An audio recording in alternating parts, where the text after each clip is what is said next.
Olá, que a graça e a paz do Senhor Jesus sejam multiplicadas sobre cada um de vocês.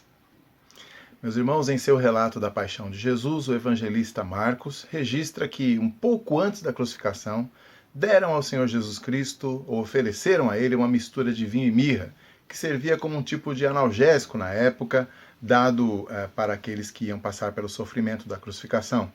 Mas Jesus recusou beber. Também Lucas, por outro lado, nos informa que os soldados ofereceram vinagre a Jesus já durante a crucificação, como parte da sua zombaria. Talvez fazendo brindes a ele, oferecendo brindes a ele, que havia sido crucificado sob a acusação de ser o rei dos judeus. Já o evangelista João nos retrata um outro momento. O Salvador já estava pendurado no madeiro há cerca de 6 horas. Seu corpo já estava extenuado pelo cansaço, desidratado pelo calor, a garganta ressecada pela respiração ofegante. E nesse momento cruel, Cristo pede algo para aliviar minimamente a sua agonia física. É João, então, que nos traz o relato, capítulo 19 do seu Evangelho, versículo 28 e 29, diz assim: Depois, vendo Jesus que tudo já estava consumado, para se cumprir a Escritura, disse: Tenho sede. Estava ali um vaso cheio de vinagre. Embeberam então de vinagre uma esponja e, fixando-a num caniço de sopo, lhe achegaram à boca. Aqui, meus irmãos, vemos a humanidade do Senhor Jesus refletida numa necessidade física tão fundamental e urgente que mesmo ele, que até ali tinha suportado tudo visando única e exclusivamente as necessidades espirituais do seu povo, é forçado então a reconhecer em si mesmo: tenho sede. Algumas pessoas se confundem a respeito da crucificação e da morte de Jesus. Elas raciocinam da seguinte maneira: já que ele é o Filho de Deus, então aquilo tudo não foi nada demais. Praticamente um teatro para acrescentar algum drama à cena da cruz. Mas não. 30 e poucos anos antes, lá no ventre de Maria, o eterno Filho de Deus, o Verbo divino, por meio de quem os céus e a terra foram criados, de fato se tornou homem. Sua carne era humana, seus órgãos internos, seu sangue derramado na cruz, suas terminações nervosas a perceber toda a dor e sofrimento, sua alma, humano. É um ser humano sofrendo até a morte, inclusive sofrendo de sede. Uma sede, então, que não nos permite esquecer que havia ali um homem, sim, agonizando a pior morte humana. Não tem teatro. O drama da sua morte é verdadeiro, porque o drama do pecado é real. E não apenas isso, mas ali está o único ser humano que jamais poderia passar por aquela situação desoladora, porque, como nos lembra o autor aos Hebreus, lá no capítulo 4 da sua obra, no versículo 15, ele de fato era semelhante a nós em todas as nossas fraquezas, até na sede, porém sem pecado. Ele está ali sofrendo pelos pecados de outros, de nós. João havia iniciado o seu relato do ministério de Jesus numa cena de festa, onde a alegria estava ameaçada porque o vinho tinha acabado. Naquela ocasião, registrada no seu capítulo 2, lá do seu Evangelho, Jesus pede água e, quando a trazem, ele a transforma em vinho da melhor qualidade. O primeiro sinal, segundo João, de que ele de fato era o Filho de Deus. Agora, João termina o seu relato da vida e do ministério de Jesus numa outra cena, uma cena de execução, onde Jesus novamente pede água e lhe trazem vinagre. Mas aquele momento terrível não é senão a preparação para que do luto surja a alegria da ressurreição. Essa sim, o derradeiro sinal de que ele de fato era o Filho de Deus. Mas ao dizer que tem sede, Jesus não nos parece um moribundo implorando por um copo d'água.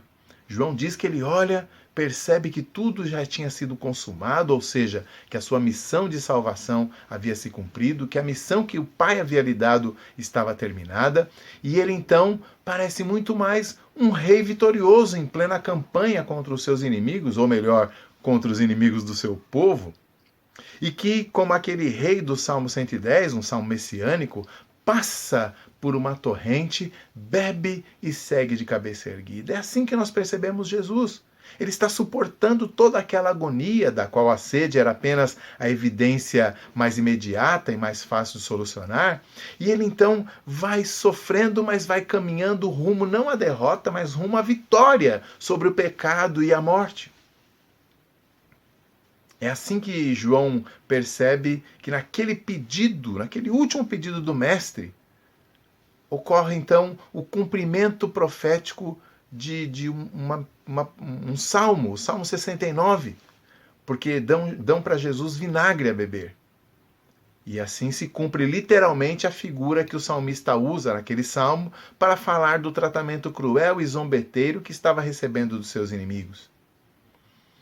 Note que o vinagre aqui não é aquele que compramos para temperar salada hoje em dia. Trata-se de um vinho de baixa qualidade, um vinho azedo, às vezes inclusive misturado com água, mas que podia ser mais refrescante do que a água disponível naquela época, que não era nem muito potável e nem muito fresca. Ele era mais barato que o vinho comum e, portanto, era uma bebida corrente entre as classes mais baixas, inclusive entre os soldados. De forma que, então, Jesus recebe aquela esponja, bebe, sorve um pouco daquele vinagre. Ali no versículo 30, isso é relatado. Mas o que nos chama a atenção, meus irmãos, é que se aqueles guardas tivessem a ideia, soubessem quem era o que lhes pedia algo para beber, eles é que lhe confessariam ter sede, eles é que lhe pediriam por água, e ele, Jesus, é que lhes daria água, não aquela água insalubre que se consumia naquela época, mas lhes dariam, como ele disse para a mulher samaritana, água da vida. Aliás, o que é que podemos dizer daquele que ouviu Jesus reclamando sede e decidiu atender? Afinal de contas, trata-se ali de um condenado à morte pelas autoridades romanas, numa execução inclusive guardada por soldados armados. Quem é que teria ousado demonstrar humanidade naquela cena desumana? Talvez um dos próprios soldados. Afinal, o tal vinagre era comum entre eles. Seria ele o mesmo centurião que Marcos, no seu capítulo 15, versículo 39, diz que ao final de tudo, depois de assistir toda a crucificação, assistir todos os sinais, ouvir as palavras de Jesus, ele acaba concluindo verdadeiramente, diz ele, esse homem era o Filho de Deus? Será que era o mesmo? Nós não temos como saber. Mas se sim, o seu gesto denotaria mais do que humanidade no sentido simples de compaixão. Denotaria um gesto de humanidade no sentido espiritual, daquela devida contrição e serviço perante o Filho de Deus, que todo homem deve ter. João não nos conta, é claro, nem a identidade, nem a motivação da mão que estende a esponja para descedentar um pouco o Salvador crucificado, o servo sofredor. Contudo, certamente, nossa própria reação ao sofrimento do Filho de Deus deve ser, sim, o desejo de ouvi-lo, o desejo de atendê-lo, o desejo de servi-lo. Obviamente não oferecendo-lhe uma esponja, seja com água ou com vinho ou com vinagre, mas oferecendo-lhe as nossas vidas, oferecendo-lhe o nosso coração, colocando as nossas vidas ao seu serviço e ao serviço do seu reino eterno. Porque, afinal de contas, na sua sede, ele se tornou para nós fonte de água viva. Toda a glória seja dada a Jesus. Amém.